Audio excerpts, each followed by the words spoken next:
ଦେଖିଲା କୁନା ମହୁଲ ଡାଳେ ବସିଛି ଏକ ବଣି, ଝଡ଼ୁଛି ଯେତେ ମହୁଲ ଫୁଲ ହିସାବ କରେ ଗଣି।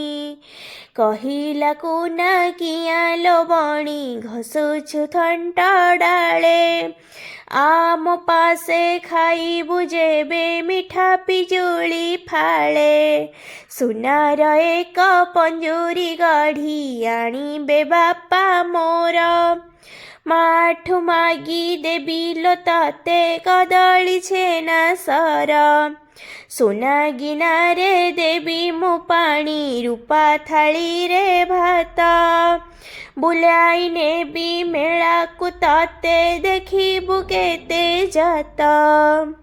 ତୃତୀୟ ଶ୍ରେଣୀ ସାହିତ୍ୟ ବହିର ଏ ଶେଷ ଗୀତଟି ମୋତେ ଭାରି ଭଲ ଲାଗେ। ତୃତୀୟ ଶ୍ରେଣୀରୁ ଆଜି ଯାଏ ମୁଁ ଏଇ ଗୀତକୁ ସବୁବେଳେ ଗୁଣୁଗୁଣୁ ହୁଏ। ଯିଏ କୁନା ଓ ବଣିର କଥାବାର୍ତ୍ତାକୁ ବୁଝିଥିବ ସେ ଜାଣିଥିବ କାହା ଅଧୀନରେ ବନ୍ଦୀ ଭାବେ ରହିବା କେତେ କଷ୍ଟ। କହିଲା ବଣି କୁନା ଭାଇନା କହିଲ ସତ ଏକା, ମନରେ ତୁମ ଶରଧା ଥାଉ ନୀତି ହେବ ଦେଖା। ଗଛରୁ ଗଛ ଉଡ଼ି ଉଡ଼ିକା ପାଉଛି କେତେ ସୁଖ, ଆକାଶ ଥାଇ ଦେଖଇ ମୁହିଁ ଜହ୍ନ ମାମୁଁର ମୁଖ।